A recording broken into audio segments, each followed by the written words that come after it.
मी विनंती करते की त्यांनी आजच्या कार्यक्रमाची सुरुवात करावी. आपल्याला कायम कुणीतरी जाग करण्याची गरज वाटत असते आणि ज्यांनी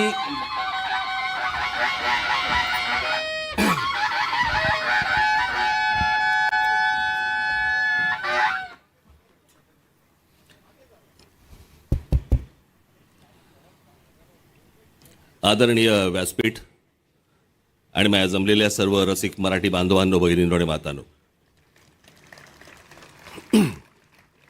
मी आज भाषण करणार नाही आहे, कारण माझं भाषण गुढीपाडव्याला 30 तारखेला इथे आहेच.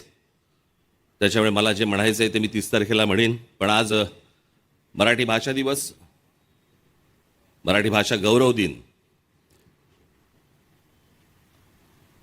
सरकारने जाहीर केला होता, पण सरकारच्याही लक्षात नव्हतं की हा दिन साजरा करायचा असतो.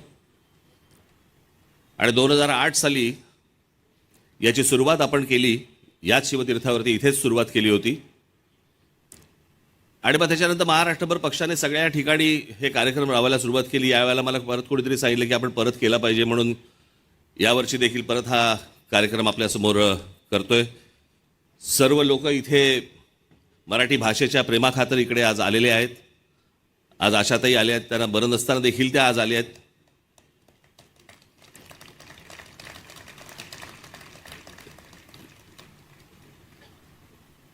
इतर सर्व माझे पत्रकार मित्र, इतर सर्वच, जे तुम्हाला आता काही नावं सांगायची गरज नाही, सगळ्यांना माहिती आहेत. पण यातला सगळ्यात महत्त्वाचं खास करून मी एक गोष्ट तुम्हाला आपल्याला निश्चित सांगेन की इथे सगळ्यांना एक प्रश्नचिन्ह पडलं असेल. हे सर्वजण मराठी कविता म्हणणार आहेत आज तुमच्यासमोर, आणि तुम्हाला सगळ्यांना प्रश्न पडला असेल की जावेद अख्तर साहेब काय करणार आहेत. मी तुम्हाला मुद्दामून सांगतो, मी त्यांना बोलवण्याचं सगळ्यात महत्त्वाचं कारण ते म्हणजे भाषा, मातृभाषा, राज्यभाषा आणि भाषा या विषयावरचं मी त्यांचं एक भाषण एकदा त्यांचं ऐकलं होतं. आणि आपली भाषा टिकवण्यासाठी म्हणून ही भाषा किती महत्त्वाची असते, ही भाषा कशी टिकवली पाहिजे, कशा प्रकारे टिकवली पाहिजे, यावरचं एक भाषण मी त्यांचं ऐकलं होतं. आणि मी जावेद साहेबांना विनंती केली की म्हटलं, सोनारांनी का टोचावे लागतात, आमच्याकडे ॲटनबरोनी दाखवल्यानंतरच आम्हाला गांधी कळला, नाही तर आम्हाला महात्मा गांधी माहितीच नव्हते. आम्हाला माहिती होते, पण या सगळ्या याच्यामध्ये बाहेरून कोणीतरी दुसऱ्या माणसाने येऊन जर आपले समजा कान टोचले तर ते जास्ती लक्षात राहतं. आणि ही मराठी भाषा, ही अभिजात भाषा, ही कशा प्रकारे टिकवली पाहिजे, मराठी माणसं, मराठी साहित्यिक, मराठी प्रेमी सगळे अनेक जण सांगत आले, परंतु एक बाहेरचा माणूस येऊन, बाहेरच्या दुसरी भाषा बोलणारा एक माणूस येऊन आपल्याला सांगतो, आणि तो ही जावेद अख्तर साहेबांसारखा माणूस. मला असं वाटतं की त्यांनी येऊन ही गोष्ट आपल्याला आज ते सांगणार आहेत. आणि ती सगळ्यात महत्त्वाची गोष्ट आहे. आशाताईंचा मला फोन आला, मला म्हणाल्या, फार सुंदर वाक्य बोलल्या त्या, सहज बोलता बोलता मला म्हणाल्या की इतक्या मोठ्या राज, मला तुम्ही इतकं अडचणीत टाकलंय की इतक्या मोठ्या बागेतून एखादं फूल कसं वेचायचं, कसं निवडायचं. मला इतक्या कविता माहिती आहेत, इतकी गाणी गायली आहेत मी आजपर्यंत, की याच्यानंतर म्हणे मी एखादी कविता कशी काय म्हणायची, काय करायचं. म्हटलं तुम्ही तिथे या तर. आज इथे अनेक जण, जसे अभिजात जोशी जसे आज इथे मराठी प्रेमासाठी म्हणून आज अमेरिकेतनं आलेत, ते सोनालीजी इथे आल्या, त्या हैदराबादमध्ये होत्या, त्या आज तिथून तिथे आल्यात त्यांचं काम असताना. अनेक लोक या फक्त मराठीच्या प्रेमाखातर इकडे आलेत. आणि आपले संपादक आहेत इथे, विजय दर्डा साहेब आहेत, त्याच्यानंतर तुमचे राजू खांडेकर आहेत, पराग करंदीकर साहेब आहेत,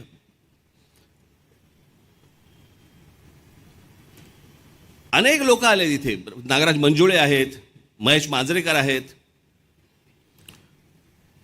मला असं वाटतं मी थोडा 1 मिनिट जर उलटा झालो तर मी सगळ्यांची पटकन नावं घेऊ शकीन. पण ही सगळीच मंडळी एका मराठी भाषेच्या प्रेमाखातर आज इकडे आलेली आहेत. कोणाचं नाव राहिलं असेल तर मला माफ करा, मी अगदी थोडक्यात आटपणार आहे कारण वेळेचं बंधन आहे. प्रत्येकाला कविता म्हणायची आहे, प्रत्येकाला सांगायचं आशुतोष गोवारीकर इकडे आलेत, त्यांच्या मुलाचं लग्न आहे, सगळं त्या लग्नामध्ये ते अडकलेले आहेत. पण ते मराठी भाषा या गोष्टीसाठी आधी लगीन कोंडाण्याचं मग रायबाचं, तर त्याच्यामुळे ते त्याच्यानंतर ते कामाला लागतील. ही भाषा टिकवणं, या भाषेसाठी आजपर्यंत पक्ष म्हणून मी, माझे सर्व सहकारी, अनेक याच्यासाठी आंदोलनं झाली, अनेक गोष्टी आपण टिकवत आल्या, केल्याही अनेक गोष्टी. ते अर्थात त्या काही गोष्टी सांगायचं हे व्यासपीठ नव्हे, पण भाषा ही खूप महत्त्वाची आहे, कविता ही खूप महत्त्वाची आहे. येणाऱ्या पुढच्या पिढ्यांनी आपल्या जुन्या कवींनी काय काय लिहून ठेवलेलं आहे. ते म्हणतात ना, जो न देखे रवी वो देखे कवी. या कवींनी काय काय गोष्टी मांडून ठेवलेल्या आहेत.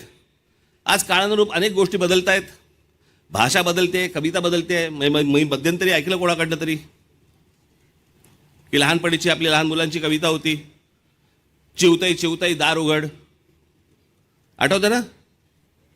ती बदलली आता. असं म्हणतात की कावळा येतो, म्हणतो चिवताई चिवताई दार उघड. आतून चिवताई म्हणते आज नको हे घरी येत.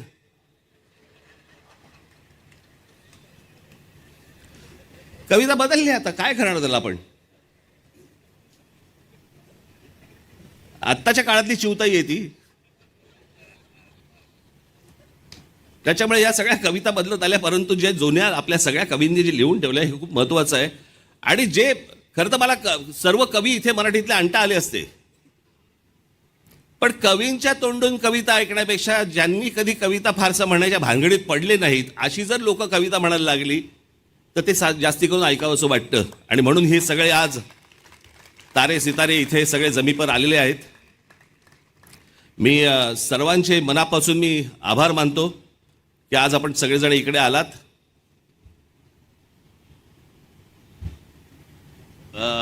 कोण कोण राहिलेत आता? अशोक सराफ साहेब राहिले माझे, त्यांना पद्मश्री मिळाली आहे. डायलॉग खूप बोललेत, कविता पहिल्यांदा म्हणणार आहेत. माझ्याकडे ते मगापासून एकतात तिरक्या नजरेने बघतात की तू का आणलंयस मला इथे आणि का बोललेस तू मला इथे. अनेक लोकांना इकडे धाकधूक आहे, मी कशी कविता म्हणणार आहे, काय म्हणणार आहे. परंतु मला असं वाटतं की ही सगळी लोक, ज्यांच्याकडे लोक अगदी ज्यांना आयडॉल म्हणून बघतात, अशा लोकांनी ज्यावेळेला येऊन कविता म्हटल्या तर ते मला असं वाटतं पुढच्या पिढीसाठी खूप महत्त्वाचं आणि उपयुक्त ठरेल. याच्यासाठीचा हा कार्यक्रम आहे. आपण सर्वजण जाताना इथे पुस्तक प्रदर्शन लागलेलं आहे. मराठीतले सर्वच जवळपास पुस्तकं इथे आज आलेली आहेत, समोर आपल्यासमोर ठेवलेली आहेत. सगळे मराठी लोक आपापल्या मुलांना घेऊन, मुलींना घेऊन इथे प्रदर्शनाला पण येतील अशी एक आशा अपेक्षा ठेवतो. आज या सर्व कार्यक्रमाला आपण सर्वजण आलात, आपण त्याबद्दल मी आपल्या सर्वांचे मी आभार मानतो. इथे सर्व जे माझे सहकारी आहेत त्यांचेही आभार मानतो की त्यांनी जे अहोरात्र कष्ट घेऊन या सगळ्या गोष्टी उभ्या केल्या, त्यांचेही आभार. धन्यवाद. जय हिंद, जय महाराष्ट्र.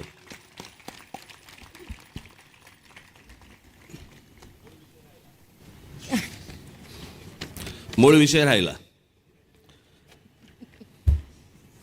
मीच कविता नाही म्हटली तर कसं होईल? ही कविता, याला कविता म्हणायचं, काव्य म्हणायचं, काय म्हणायचं मला कल्पना नाही. आता थोड्या वेळातच मला असं वाटतं इथे रितेश देशमुख येतील.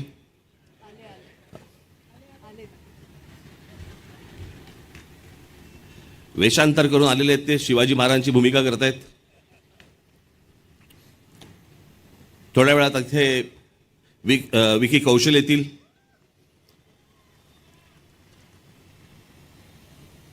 म्हणजे दोघे ज्यांनी एकाने शिवाजी महाराजांची भूमिका केलेली आहे ते महेश मांजरेकर इकडे बसलेले आहेत, एक करणार आहेत ते इथे बसलेले आहेत, आणि संभाजीच्या भूमिकेतले विकी कौशल आता थोड्या वेळातच इकडे येणार आहेत. आज मी जे काही काव्य निवडलेलं आहे हे कदाचित तुम्ही ऐकलं नसेल असं मला वाटतंय. ऐकलं असेल तर आनंदच आहे. पण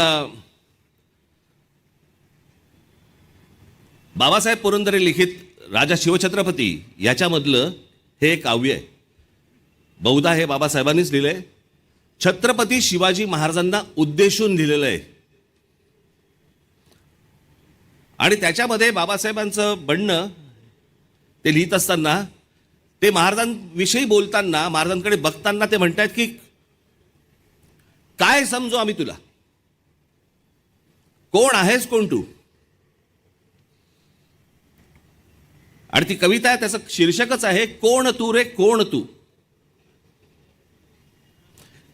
मी आपल्यासमोर सादर करतो की कोण तू रे कोण तू, कालिकेचे खडग तू की इंदिरेचे पद्म तू, जानकीचे अश्रू तू की उकळता लाव्हाच तू, खांडवातील आग तू की तांडवातील त्वेष तू, वाल्मिकीचा श्लोक तू की मंत्र गायत्रीच तू, भगीरथाचा पुत्र तू की रघुकुलाचे छत्र तू, मोहिनीची युक्ती तू की नंदिनीची शक्ती तू, अर्जुनाचा नेम तू की गोकुळींचे प्रेम तू, कौटिलाची आण तू की राघवांचा बाण तू, वैदिकाचा घोष तू की नीतीचा उद्घोष तू, शारदेचा शब्द तू की हिमगिरी निशब्द तू, की सतीचे वाण तू व मृत्यूला आव्हान तू, शंकराचा नेत्र तू की भैरवाचे अस्त्र तू, की ध्वजाचा रंग तू वा बुद्धीचा श्रंग तू, कर्मयोगी ज्ञान तू की ज्ञानियाचे ध्यान तू, चंडिकेचा क्रोध तू की गौतमाचा बोध तू, तापसीचा वेश तू की अग्नीचा आवेश तू,